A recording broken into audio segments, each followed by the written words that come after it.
Hablar del tratamiento del agua en un acto político y lo que hace el Estado para con una ciudad en particular, es importante porque estamos hablando de sanear las aguas y de mejorar la salud pública, ¿no? El cuidado del ambiente por un lado, pero la salud pública por otro. El agua en los ríos, como primera instancia, los ríos que desembocan en los océanos. Y informes muy preocupantes que hablan de, por ejemplo, que entre 19 y 23 millones de desperdicios van a parar al mar cada año. Y un estudio del año pasado localizó estos restos de plásticos en 386 de 555 especies de peces que comen plástico, ¿no? Que se van transformando en nanopartículas que son ingeridas por una gran cantidad de peces que después en definitiva terminamos incorporando los seres humanos en la alimentación, ¿no? Cómo se produce la contaminación que nosotros mismos hacemos y que nosotros mismos terminamos consumiendo de alguna manera. Le vamos a preguntar a Evangelina Natale, doctora en Ciencias Biológicas, la importancia de este fenómeno y qué se puede hacer al respecto. ¿Qué implica que la mayoría, todos los océanos, en cada uno de los rincones, según este informe en particular del Fondo Mundial para la Naturaleza, hayan sido invadidos o haya llegado el plástico a los océanos del mundo? Evangelina, Paula te saluda. Buen día. ¿Cómo estás?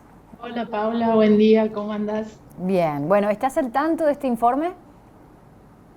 Sí, estoy al tanto del informe y bueno, son cifras alarmantes que ya las veíamos venir, pero bueno, ahora salen a la luz, digamos, en informes de divulgación para todo el mundo, ¿no? ¿Qué se hace con estos informes que periódicamente, como vos decís, se ven venir? El Fondo Mundial para la Naturaleza y tantas organizaciones por el ambiente, por el medio, emiten informes, pero después, ¿qué pasa? Que no se hace nada para frenar lo que parece algo irreversible. Bueno, siempre fue como un problema esto de poder incorporar al ambiente, el componente ambiental dentro de las políticas públicas. Recién lo estaba escuchando al gobernador hace un ratito. Eh, pero bueno, esas acciones son como puntuales o esporádicas, como bien decías vos también, que no terminan siendo efectivas en la solución de algún problema en particular, como es esto de los frentes cloacales que hablaba el gobernador, como es el problema que hoy tenemos de los plásticos, que es impresionante y realmente muy fuerte, pensar que todo el océano esté plagado de botellas de plástico y de todos los plásticos derivados, ¿no? Pero tiene que ver con eso, con la falta de sobre todo de decisión política de incorporar el componente ambiental dentro de esa agenda pública y de asumir que hay un costo ambiental en todas las actividades antrópicas que hacemos y que ese costo hay que pagarlo, ¿sí? Hasta hoy podemos decir que el planeta Tierra ha podido amortiguarlo, pero cada vez estamos más cerca del límite de que no lo puede amortiguar más, ¿no? Esa capacidad de resiliencia que tiene nuestro planeta es muy grande, Pero es pero limitada. estamos llegando al límite. Claro. ¿Y eso qué implicaría, Evangelina? Uno habla de, en un breve, simple ejemplo, como los peces, ¿no? Pero digo, extinción de especies, ¿y qué impacto puede tener el plástico en los océanos en el mundo? Particularmente la contaminación del plástico, como decías vos, aparte de de tener un impacto directo sobre las disminuciones poblacionales de toda la vida marina, peces, tortugas, delfines, todo lo que nosotros conocemos que vive en el mar, y llevar a algunas especies que son muy delicadas a la extinción,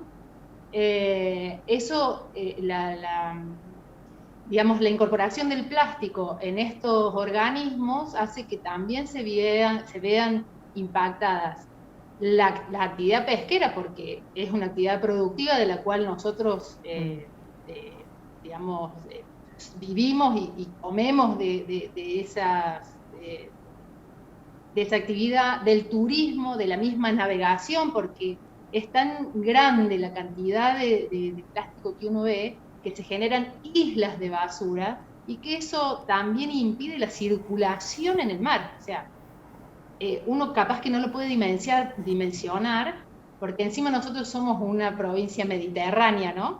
Pero es terrible pensar que un buque tenga problemas o interferencias en moverse por aguas marinas, que uno lo piensa inmenso, porque se generan estas islas de basura, ¿sí? Y lo otro que también decías vos es que ese plástico se va incorporando a la cadena alimentaria. Nosotros estamos dentro de esa cadena alimentaria. Y de hecho hay estudios hechos en Argentina donde dicen que el humano consume aproximadamente 5 gramos de plástico por semana, sin darnos cuenta, porque ya vienen incorporados en los alimentos que nosotros consumimos. Así que, digamos que la problemática es fuerte, no solamente para la disminución de la biodiversidad, sino para el bienestar general del planeta y de la humanidad.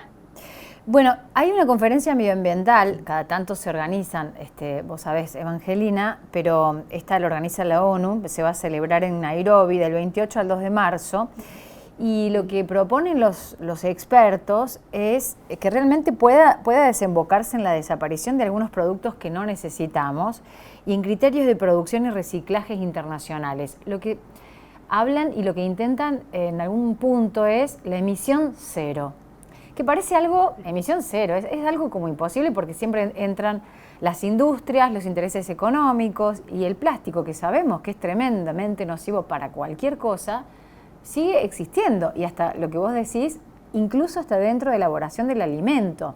Entonces, digo, ¿cuánto cuesta limpiar los océanos de plástico? Es prácticamente imposible hoy en día. Y además, ¿quién lo haría? ¿No? Sí. Yo creo que, a ver, en estas grandes, porque ahora tenemos la cumbre de la ONU que va a ser y va a tocar específicamente este tema, pero el año pasado, me acuerdo si en noviembre tuvimos la COP26 que tocó, es la cumbre climática, donde se juntan las grandes potencias, los gobiernos, y deciden y generan tratados, acuerdos interpaís para poder llegar a esto, a disminuir emisiones ceros de dióxido de carbono, disminución, a llegar a cero la producción de plástico, donde está bueno que se junten estos países porque generan acuerdos y articulaciones entre lugares del mundo muy distantes, con muy distintas políticas, pero definitivamente lo que falta es la acción en el territorio, que siempre hablamos de lo mismo. O sea,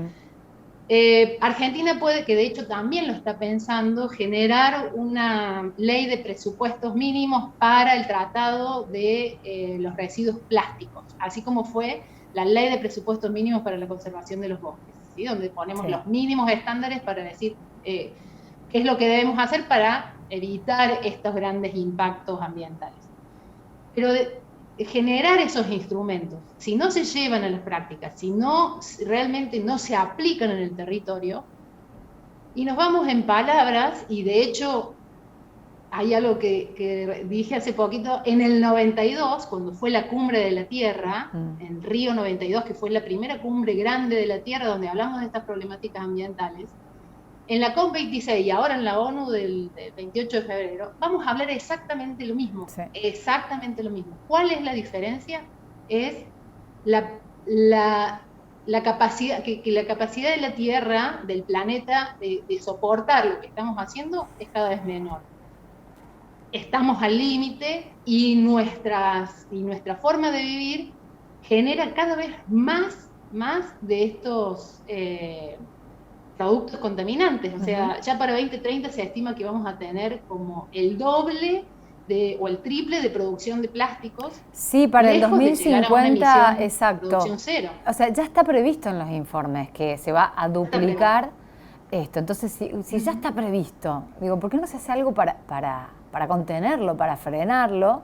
Pero bueno, eso por un lado tiene que ver con políticas, ¿no? Y reuniones de instituciones tan importantes, desde la ONU. Pero ¿qué pasa con los individuos? ¿Te sentís tan... compras una botella de una gaseosa y tirás el plástico y decís, ¿qué está a mi alcance hacer para contrarrestar ese impacto? ¿Sirve de algo? Sí, yo creo que, y de hecho nosotros apostamos mucho a la acción local e individual, porque es lo que genera los movimientos hacia arriba, ¿no?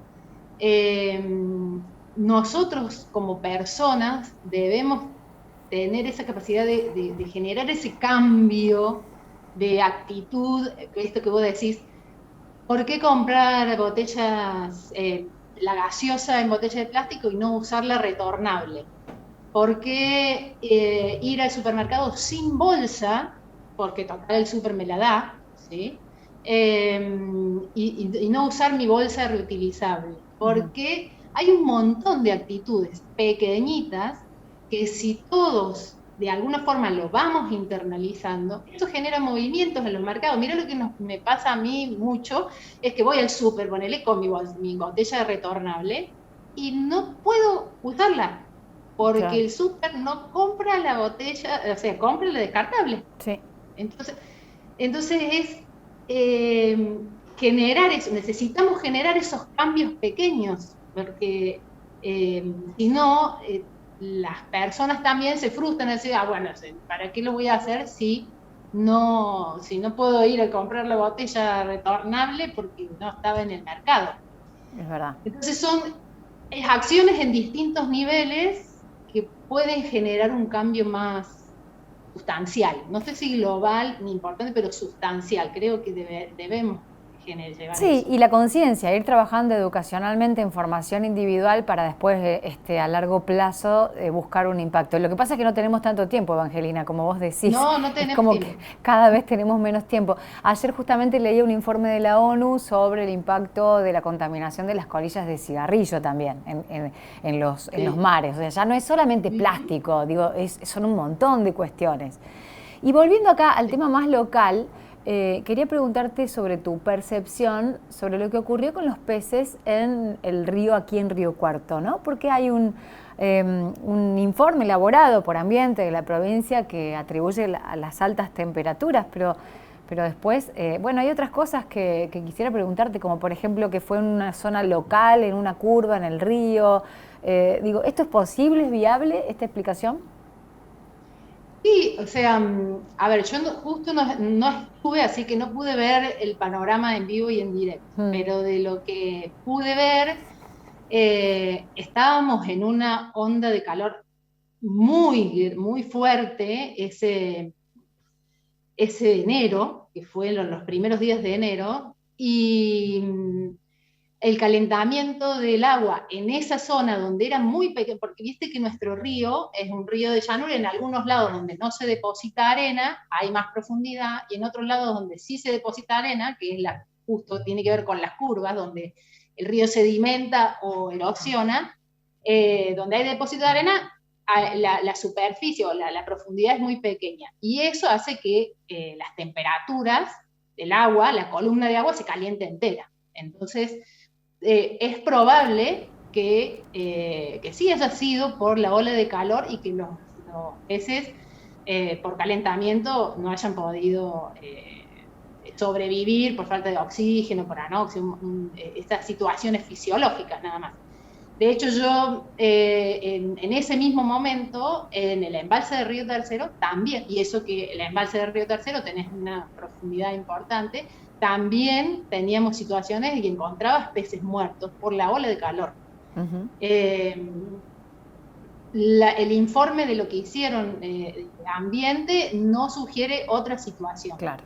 Y no nos animamos como especialistas a decir absolutamente, es lo que se ve, tiene mucha coherencia, de que ese calor Mm. fuerte hizo esa mortandad de peces puntuales en esa curva donde debe haber habido una columna de agua muy pequeña, creo que no llegaba ni a los 30, 40 centímetros de profundidad. Claro.